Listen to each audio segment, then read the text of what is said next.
भाई ऐ साधक, ये समझ ले कि तेरा मन बहुत धोखेबाज है। बहुत बार प्रतिपल ये सुखों का प्रलोभन देकर भगवत विस्मरण कराता है। ये हम साधकों की बात कर रहे हैं। विषयी पुरुषों का तो समझना ही नहीं हो सकता, क्योंकि वो उसी को सुख मान करके भोग रहे हैं।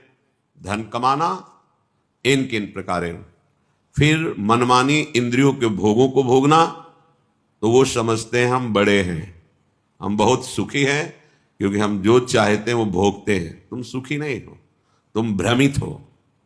इंद्रियों की गुलामी करके तुम सुखी हो सकते हो? सुखी तो वो होता है जो इंद्रिय और मन को अपने अधीन कर लेता है। इस संसार में कौन सुखी है? खूब धन कमा लिया, खूब आपके पास जन समुदाय है, आप जो चाहते हैं वो भोगते हैं। ये सुख नहीं है, ये भ्रम है। तुम्हारे समय को माया भ्रम में फंसाकर नष्ट कर रही है। अभी समझ में नहीं आ रहा, समझ जाओगे, समझ जाओगे। जब इनका फल आएगा तब समझ जाओगे।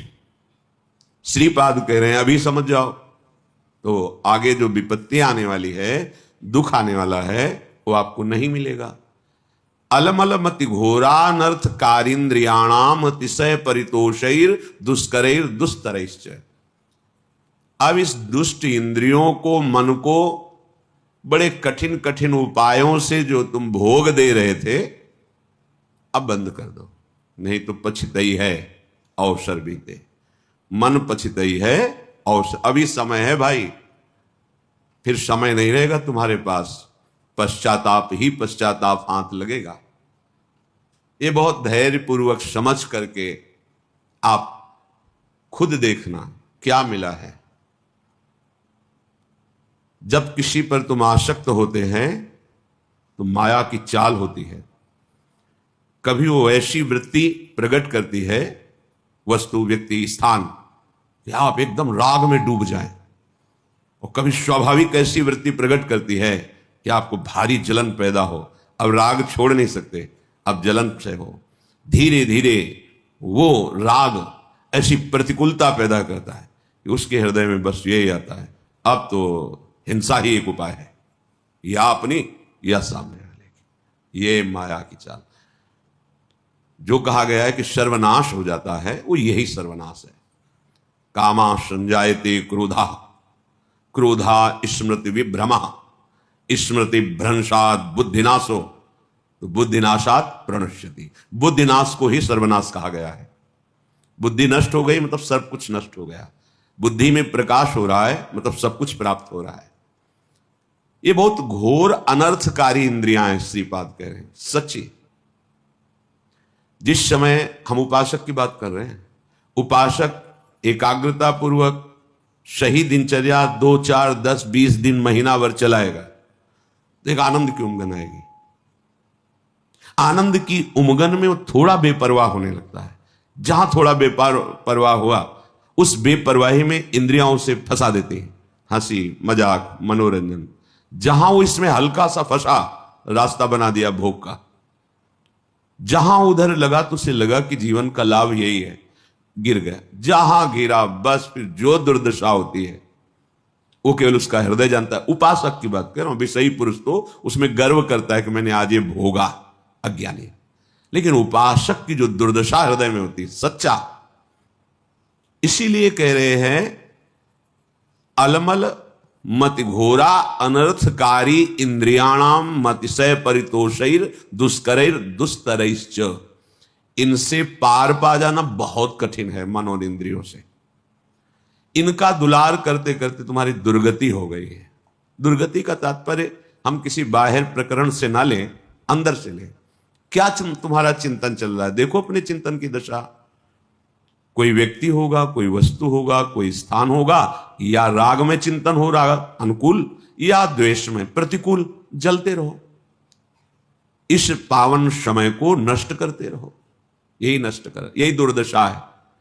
बोले भोगोगे तुम्हारी दुर्दशा होगी, तो तुम दुर्दशा को ले जाते हो केवल शरीर में कि कोई अंग भंग हो जाएगा। नहीं, वासनाओं की भीड़ जमा हो जाएगी, बुद्धि निर्णय करने में असमर्थ हो जाएगी, तुम शोक चिंता इन दुखों से व्याप्त हो जाओगे, विषाद से ग्रस्त हो जाओगे, कोई रास्ता ही नहीं मिलता। ध्यान रखना, भगवत शास्त्र विरुद्ध आचरण करने वाले को शांति का कोई रास्ता ही नहीं मिलता।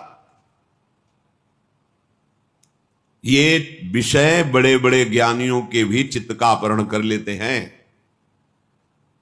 बोधवानों का नहीं। बोध शब्द अलग है, ज्ञानी शब्द अलग है। जो ज्ञान हुआ उसका परिणाम है इंद्रियों पर विजय। श्रद्धावान को ज्ञान प्राप्त होता है और ज्ञान प्राप्त उपासक अपनी इंद्रियों पर विजय प्राप्त करता है। फिर जो बोध होता है वो परम शांति मचिरेणाधिगच्छति, वो परम शांति को प्राप्त होता है। पहले तो मानो ये बात कि तुम्हारा मन और इंद्रियां अनर्थ का, इंद्रियों को दुलार करना बंद करो, ये घोर अनर्थ पैदा कर देती है, घोर अनर्थ। वर्षों लगता है इंद्रियों को कब्जे करने में, कुसंग में कुछ मिनट में वर्षों के द्वारा शासन में लाई गई इंद्रियां एकदम फ्री हो जाती है। वर्षों की कमाई एक मिनट में गमाई, बहुत बड़ी चाल है इन इंद्रियों की। साधक उन्हीं इंद्रियों से खुशी चाहता है, आनंद चाहता है।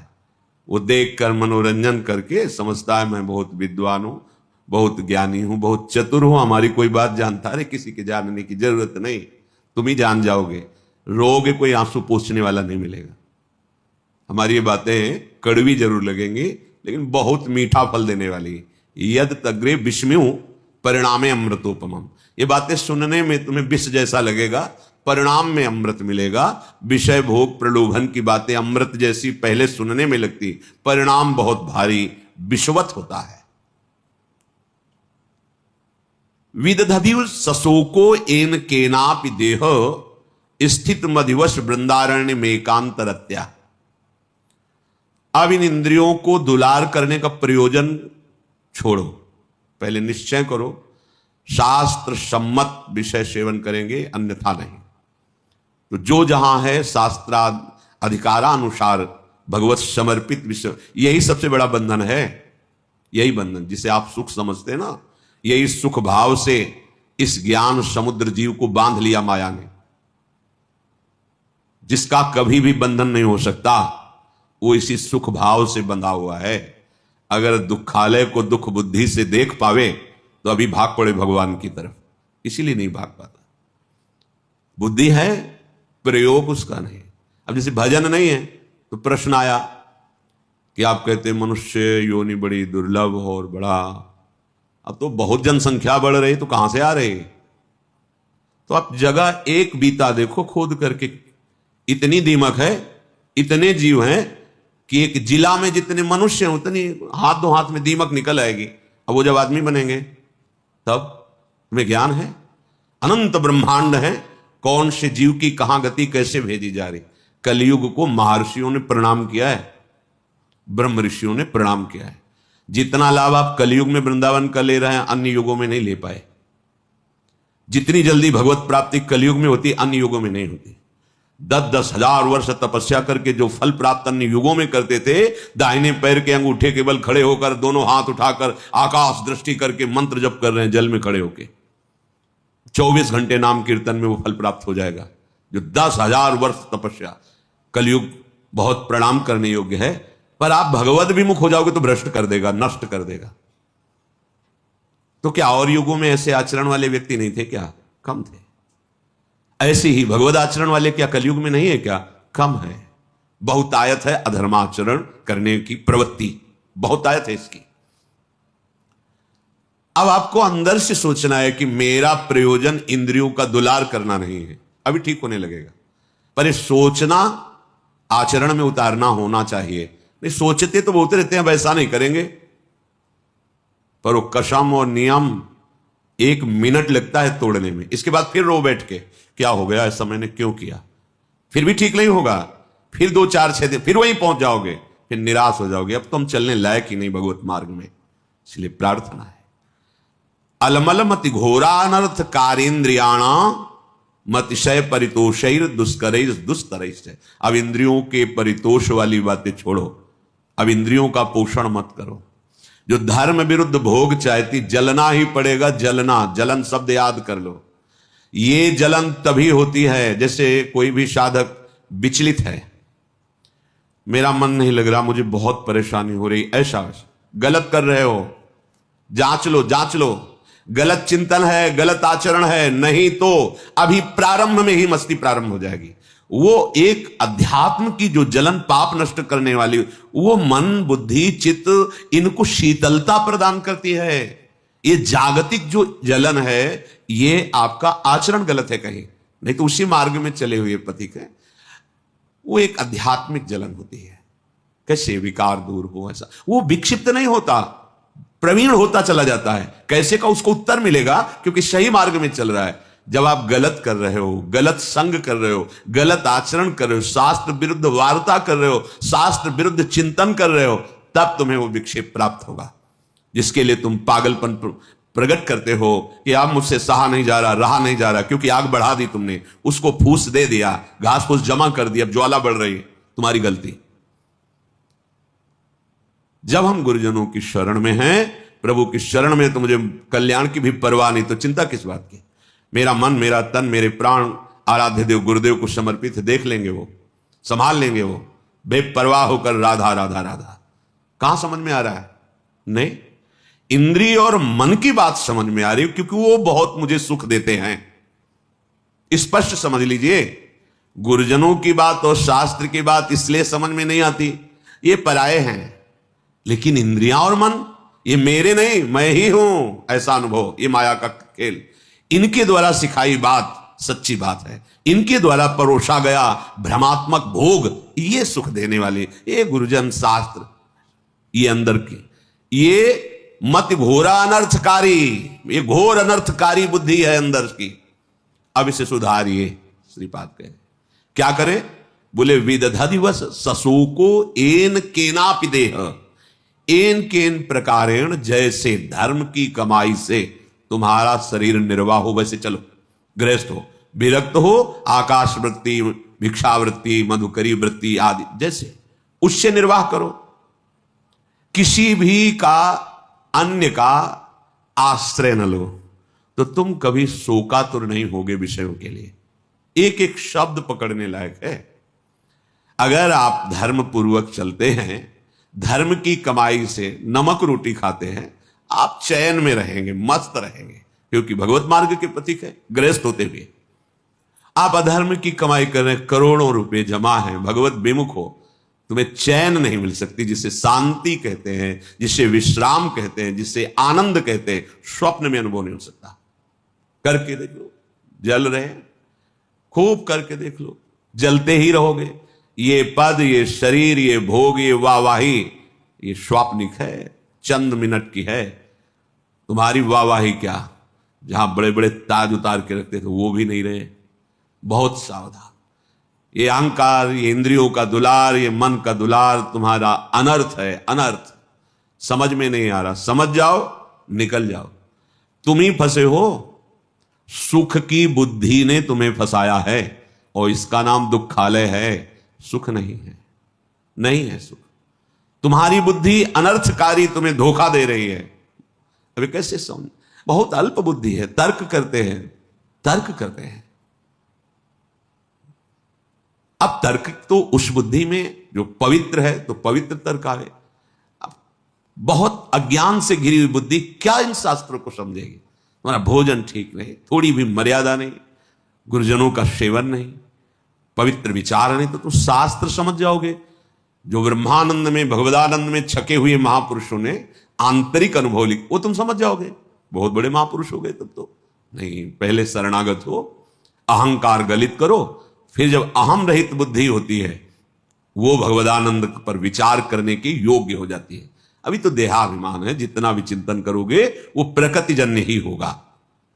तो जैसे बने एन केन प्रकारेण, धर्म युक्त पदार्थों के द्वारा शरीर यात्रा करो। एन केनापि देह स्थित, ये चटोरापन इंद्रियों का बंद करो। बहुत खा पी लिया है, बहुत सब ये गंदे गंदे पदार्थ, दूसरों के शरीरों का हनन करके खाने की बातें, कैसे निकृष्ट बुद्धि हो गई। उल्टी नहीं आती तुम्हें? बमन नहीं होता तुम्हें बात सोच के? पर बुद्धि है, देखो अनर्थकारी बुद्धि है, अरे बहुत बलिष्ठ कर देता है। खाओ बस, विजय प्राप्त कर लोगे। किस पर? किस पर विजय? इंद्रियों के गुलाम होते जा रहे हो, मन के गुलाम होते जा रहे हो, विषयों की अधीनता बढ़ रही है, तुम स्वतंत्र कहां हो रहे हो? तुम विजयी कहां हो रहे हो? तुम तो हारते चले जा रहे हो। भला कहीं अपवित्र पदार्थ पाकर तुम्हारी बुद्धि प्रवीण होगी, ठीक से निर्णय कर पाएगी? मान जाओ हमारी बात, यही माया की चाल है। सावधान, ये अनर्थकारी बुद्धि तुम्हें नष्ट कर देगी। तुम श्रीधाम वृंदावन का आश्रय लो, सत्संग सुनो, प्रिया प्रीतम के चरणारविंद की दृढ़ता हृदय में आ जाए तो सब विकारों के जीतने की सामर्थ्य आ जाती है। अच्छा ही नहीं लगता, सही मानो। देखा है, कभी कभी हम कहते हैं कि भगवान के चरित्र से भी बढ़कर भक्तों के चरित्र में हमें विशेष आनंद और विशेष अनुभूतियां मिलती हैं। क्यों? क्योंकि जब भगवान के लिए कोई आश्चर्यमयी बात आती है तो ये हमारे हृदय में बैठा ना कि कर तुम अकर तुम अन्यथा कर तुम, सर्व समर्थ भगवान है, कोई आश्चर्य नहीं होता क्योंकि भगवान है। लेकिन तब आश्चर्य होता है जब वो प्रकृति की धरा में और फिर वो भगवत धरा की ऊंचाई में, तब आश्चर्य होता है। हाँ, ये बात आश्चर्य वाली है। मायाकृत प्रपंचों में फंसा हुआ, फिर मायातीत इतनी ऊंचाई, वो बात समझ में आती। कैसे चला, कैसे माया को त्यागा, कैसे भगवदानंद में मगन। मेरे प्रभु का कोई भी कृत्य आश्चर्य में थोड़ी है, वो तो सर्वाश्चर्य में स्वयं है सरकार। कर तुम अकर तुम अन्यथा कर तुम, अन्यथा कर तुम, जो हो ही नहीं सकता वो भी कर दे। जैसे आप केवल कान से ही सुन सकते हैं, प्रभु किसी भी रोमकूप से देख सकते हैं और वहां से सुन सकते हैं, कहीं से भी आहार ग्रहण कर सकते हैं। कर तुम अकर तुम अन्यथा कर तुम, वो सर्वतो मुख वाले सर्वतो नेत्र वाले हैं। बिल्कुल महर्षियों ने गाया, फिर भी कह दिया कि सामर्थ्य नहीं कि आपकी। उन प्रभु की महिमा में कोई आश्चर्य की बात है? श्रीपाद कह रहे हैं, लुठन रासस्थल्याम निरवधि पठन कृष्ण चरितम। जैसे हो सके वैसे देव निर्वाह करो धर्मयुक्त पदार्थों से। तुम्हें शोकातुर नहीं होना पड़ेगा विषय के लिए, संसार के संबंधों के लिए, या किसी भी व्यवस्था के लिए नहीं होना पड़ेगा। हम अल्पज्ञता के कारण शोकातुर भविष्य के लिए हो जाते हैं कि भविष्य में हमारा क्या होगा। वर्तमान तो ठीक चल रहा है। ये भविष्य की जो बात है वो शरणागत नहीं है, इसलिए है। बोले शरणागत नहीं, वो तो साधु है। अरे तो बेस रख लिया है, अभी हृदय शरणागत नहीं हुआ। भविष्य की चिंता बिल्कुल, न भूत की, न वर्तमान की, न भविष्य की। शरणागत के हृदय से इन चिंताओं का अपहरण हो जाता है। भगवान बलराम जी को सखा का रूप रख करके खेल रहा था प्रलंबासुर। देखा श्री कृष्ण तो बड़े चतुर हैं, इनको प्रवीण हैं, इनको खेल में फंसा के ले जाना बड़ा कठिन। तो बलराम जी को उसने अपनी पीठ में लाद लिया। बलराम जी को भय लगा, फिर स्वरूप का वो एकदम एक घूसा मारा, पधार गए। तत्कालिक तो भय लगा ना कि असुर अपहरण कर रहा है। ऐसे कितना भी हो, तत्कालिक अभी कोई बड़ी जोर की आवाज ऐसे शब्द हो जाए, वो तत्कालिक विचार जब विवेक से करे तो उसे काटा जाता है। हमारा जीवन तो प्रभु के लिए है, जैसे भी जोई जोई प्यारो करे सोई मोहि भावे। क्या वो भविष्य का चिंतन सही था? बिल्कुल गलत, बिल्कुल अस्तित्वहीन। ऐसे ही जब हम अपने आराध्य से देव से अलग होकर शरीर को सोचते तो भूत की चिंता, वर्तमान की चिंता, भविष्य की चिंता, मैंने ऐसा किया उसे भोगना पड़ेगा, ऐसा ना करते तो ऐसा, भूत की चिंता, वर्तमान की चिंता, भविष्य की, ये तीनों चिंताओं का अपहरण हो जाता है शरणागति से। ये हम विश्वास के लिए कह रहे हैं, हमें आगे के विषय में नहीं सोचना। हमारा आज, हमारा कल सब मंगल होगा, क्योंकि हम मंगल भवन प्रभु की शरण में हैं। तुम्हें शोक प्राप्त नहीं होगा, ये बहुत विश्वास की बात। जैसे वृद्ध शरीर, आप वृंदावन वास कर रहे हैं, आपको लग रहा है कि अब घर जाना पड़ेगा, कोई हमारी सेवा, जाना पड़ेगा। घर है आपके, घर ना है, घर वाले, जाना पड़ेगा। और जिनके है ही नहीं, घर वाले ही प्रिया प्रीतम, वृंदावनी घर है, जाए तो कहां जाऊं, कहां तजी चरण तुम्हारे, कोई ठौर ही नहीं। तो हमने ऐसे देखा है, ऐसे एक भी शिष्य नहीं जीवन में बनाया था, एक भी रुपया नहीं था। परम अकिंचन संत तो अपने कई लोग सेवा में प्रेरित किए गए भगवत प्रेरणा से। तो इस समय उनका स्नान होता, जानते हो कैसे स्नान होता था? जैसे माँ बच्चे को गोद में लेती, एक साधु गोद में लेके बैठता था और एक अनुकूल जल के द्वारा स्नान कराया तो दूसरे के हृदय में जल्दी तुम हटो, हम सेवा। वो शरीर पोछा, तीसरा लंगोटी लिए खड़ा है, लंगोटी पहनाया, सजा के बैठा दिया, तिलक लगा के 1 बजे तक माला जप रहे। ऐसे हाथ में सौंच, ऐसे कौन करवा रहा है? वो जिनका कोई आश्रय नहीं प्रभु के सिवा, उनकी बात कह रहा हूं। ऐसे अगर आपका भरोसा है ना, परिवार है, घर है, जहां है वहां जाना पड़े।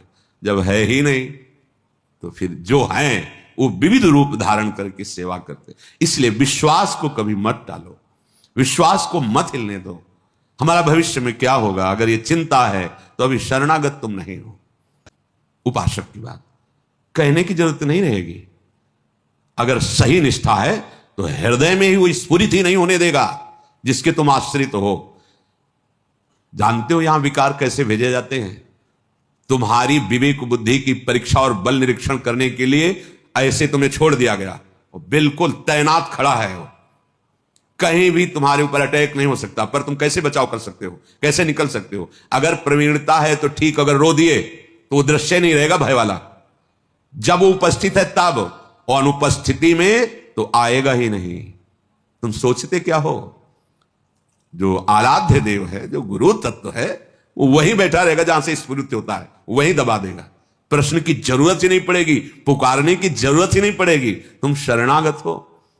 पर वो अल्पज्ञता होने के कारण हम प्रकट को तो महत्व देते हैं और बाद के लिए सोचते हैं जब अप्रकट हो गए तो कैसे चलेगा। नहीं, आप देखना, प्रकट से ज्यादा सानिध्य अप्रकट में रहता है। अब भी प्रकट में आप हमारे पास कितनी देर रहते हैं, लेकिन आप हमारे वचन, हमारे आराध्य देव का नाम और मंत्र जप कर रहे हैं तो हर समय आप हमारे सानिध्य में अनुभव कीजिए।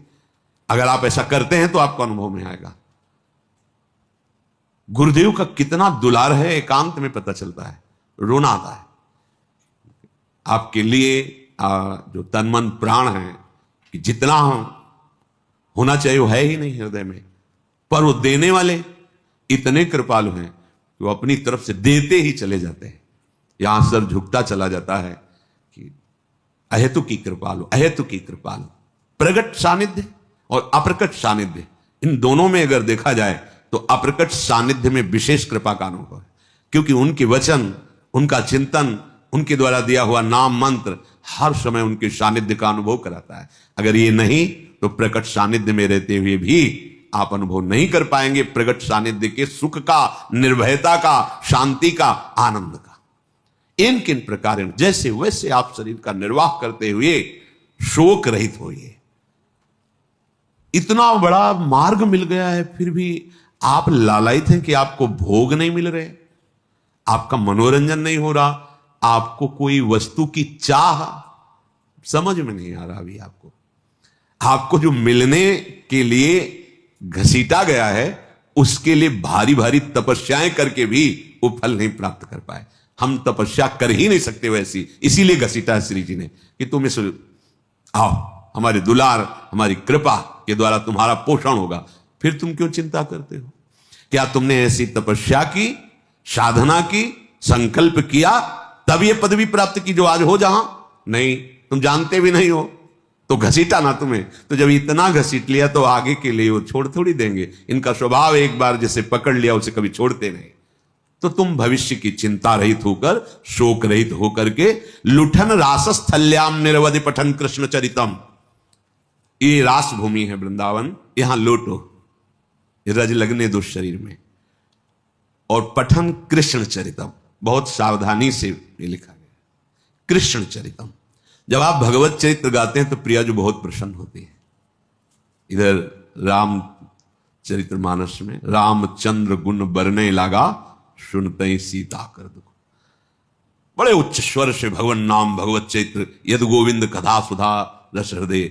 अगर मेरा हृदय गोविंद के नाम में, कथा में, तो उसका भाव यह है कि हमारी महारानी जी के प्राण प्रीतम में बहुत सुख मिलता है। इसलिए कि इस रास स्थली में कृष्ण चरितम रटन हा राधा कृष्ण थी, हा राधा हा कृष्ण प्रतिपद मटश्चापि परितः तो त्रुटन नाना ग्रंथि स्फुटद मलभावोष्णिवहैर नटन गायन वृंदावन मति महान पंकिलयति।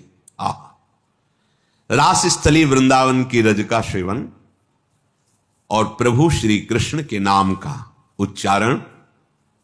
जब हम वल्लभ, बहुत प्रिय नाम है प्यारी जी को, वल्लभ माने प्राण प्यारे, ये धाम है। जब हम प्रभु का नाम लेते तो प्यारी जो मुस्कुराती, प्यारी जू का नाम लेते तो प्यारे जो मुस्कुराते, प्यारे जो प्रसन्न होते तो प्यारी जू के चरणों में प्रीति प्रदान करते, प्यारी जो प्रसन्न होती तो प्रीतम के चरणों में। ये दोनों एक ही है। कभी हा राधा, कभी हा श्याम हा श्याम। एक एक क्षण हम यहां परम सुकृत प्राप्त कर रहे हैं। क्या? प्रतिपद मटश्चापि परितः। एक एक कदम यहां जो चल रहे हो ना, पूरे तीर्थों की परिक्रमा करने का फल भी लघु हो जाएगा वृंदावन की बीथियों में विचरण करना। जैसे आप सत्संग के लिए आ रहे हैं, जैसे आप बिहारी जी के दर्शन के लिए जा रहे हैं, एक एक कदम आपका बहुत पुण्यमय है। जैसे कोई कोई भाग्यशाली जन ये बताते हैं कि अमुक जगह से पद यात्रा करते आ रहे हैं, दंडवत करते आ रहे हैं, वो हमारे लिए नहीं, महारानी जी का महल वृंदावन धाम है। इतना सौभाग्य, एक एक कदम तुम महारानी जी के महल के लिए आ रहे हो ना। कहां जा रहे हो? वृंदावन। किसके पास जा रहे हो? राधा के लिए। स्वामिनी जी, यहां उनका वैभव है। एक एक पद, प्रतिपद मटश्चापि परितः। क्या पुण्य मिला? बोले त्रुटन नाना ग्रंथि। नाना ग्रंथि केवल जड़ चेतन ग्रंथि का प्राय वर्णन होता है। जड़ चेतन ग्रंथि पड़ गई, यहां कह रहे नाना ग्रंथि। तो नाना ग्रंथि क्या? हमारे न जाने कितने शुभ अशुभ कर्म हमें बांधे हुए हैं, काम क्रोध लोभ मोह मद मत्सर बांधे हुए हैं। ये सब ग्रंथियां कटने लगी। पूरे श्लोक का इंद्रियों का दुलार करना, मन का दुलार करना बंद करो। जैसे भी धर्म पूर्वक इन किन प्रकारेण शरीर का भरण पोषण हो रहा है वैसे करो। और इस रास स्थली वृंदावन की रज का सेवन, भगवत चरित्रों का गायन और हा राधा हा कृष्ण ऐसा उच्चारण और एक एक कदम यहां चलना टहलना, बोले बड़े बड़े सुकृतों के ऊपर है। क्यों? क्योंकि सुकृत भी तो एक बंधन है और यहां के सुकृत त्रुटन नाना ग्रंथि, नाना प्रकार के जो बंधन महान दुख देने वाले हैं वो नष्ट हो जाते हैं। स्फुटत दमल भावो श्रुणिवहैर, ऐसा निर्मल भाव प्रकट होता है कि आंसू बहने लगते हैं। नटन, वो आनंद में भरकर नृत्य करता है। गायन, प्रभु के नाम गुण कीर्तन करता है। वृंदावन मति महान पंकिलयति, वो अपने आंसुओं से वृंदावन की रज को गीला करता हुआ जीवन व्यतीत करता है। आंसुओं से भूमि गीली हुई। राधा राधा कृष्ण कृष्ण, ये जीवन का परम लाभ है।